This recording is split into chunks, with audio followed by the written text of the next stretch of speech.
नमस्कार, मैं हूं मनु राव और आप देख रहे हैं उदयपुर न्यूज।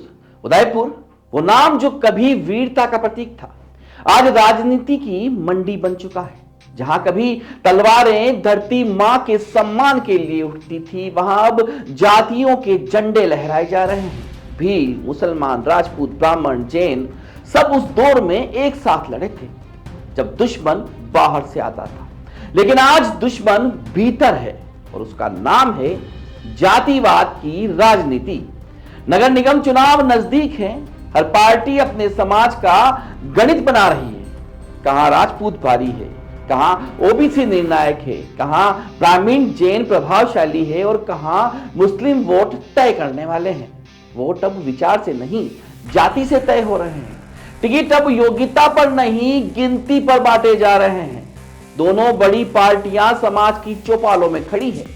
हमारे समाज को पद दो, हमारी हिस्सेदारी बनाओ, हमारा प्रतिनिधि बनाओ। और ये सब उसी शहर में गूंज रहा है जो महाराणा प्रताप की धरती कहलाता है।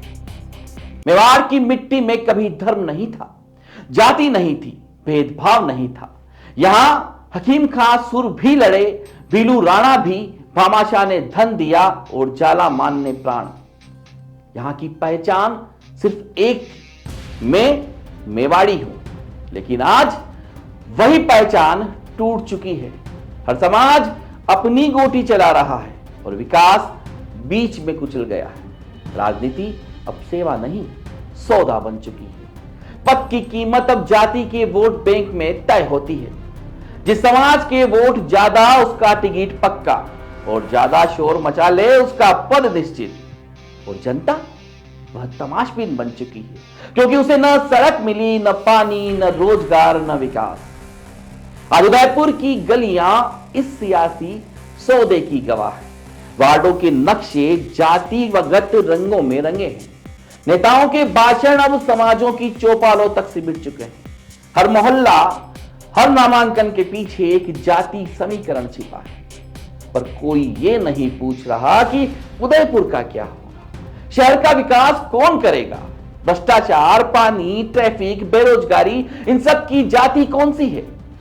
जाति के झंडों के नीचे शहर की समस्याएं दब चुकी है। जहां कभी मेवाड़ की मिट्टी शौर्य की गंध देती थी, आज वही मिट्टी सत्ता की सियासत से सड़ रही है। इतिहास गवाह है, महाराणा प्रताप ने अकबर की बादशाहत ठुकरा दी, क्योंकि उनके लिए मेवाड़ की अस्मिता सर्वोपरि थी। पर आज उसी धरती पर लोग पद और प्रभुत्व के लिए अपनी ही जाति के आगे झुक रहे हैं। यह विडंबना नहीं, विघटन है। यह उदयपुर की आत्मा का अपमान है। जब नेता जाति के नाम पर पद मांगते हैं तो वे सिर्फ पार्टी नहीं, समाज को बांटते हैं। और जब जनता इसे स्वीकार कर लेती है तो लोकतंत्र मरता नहीं, धीरे धीरे गलता है। 3 दशक से शायद यही होता आया है और शायद आगे भी यही सिलसिला जारी रहे। विपक्ष ने अभी अध्यक्ष पद की दौड़ में खींचतान चल रही है। वहां उम्मीदवार भी अब यही राग लाप रहे हैं, हमारे समाज को नेतृत्व नहीं मिला, हमेशा हमें पीछे रखा गया। पर किसी ने यह नहीं कहा अगर मैं बनूंगा, मुझे ताकत मिली तो मेरा शहर मिसाल बनेगा, स्वच्छ बनेगा, सुंदर बनेगा। सबके एक ही सुर है, मेरे समाज को मौका मिला तो निगम पर राज पक्का। पर सवाल सिर्फ ये नहीं कि कौन पद पाएगा, सवाल ये है कि क्या उदयपुर का भविष्य बच पाएगा। क्या आने वाली पीढ़ियां इस धरती को मेवाड़ कहेंगी या जातिवाड़ कहकर छोड़ देंगी। महाराणा की धरती पर अब एक नई जंग है, तलवारों की नहीं, जमीन की जंग। एक तरफ सत्ता का लालच, दूसरी तरफ मेवाड़ की लाज। अगर अब भी हम नहीं जागे तो आने वाली पीढ़ियां पूछेंगी कि महाराणा की धरती पर तुम किस जाति के थे। उदयपुर वालों, अब वक्त है जाति नहीं जमीर से बोलने का, क्योंकि अगर इस बार भी जाति जीती तो इतिहास माफ नहीं करेगा। वह नेता जो जातिगत समीकरण से कुर्सी पाएंगे वह सिर्फ अपनी जाति का विकास करेंगे। सर्व समाज फिर 5 साल का इंतजार करेगा, सड़क, पानी, रोजगार के लिए। इसलिए वक्त है उस निर्णय का, उस जननेता का जो अपनी जाति से ऊपर उठकर पूरे शहर की बात करे।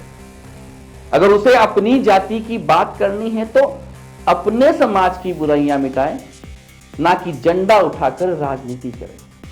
और यह संदेश उन तमाम राजनीतिक दलों के लिए भी है जो टिकट जातिगत समीकरण से बांटते हैं। उन्हें देखना होगा कि किसकी सोच बड़ी है, किसका अनुभव इस शहर में काम आएगा।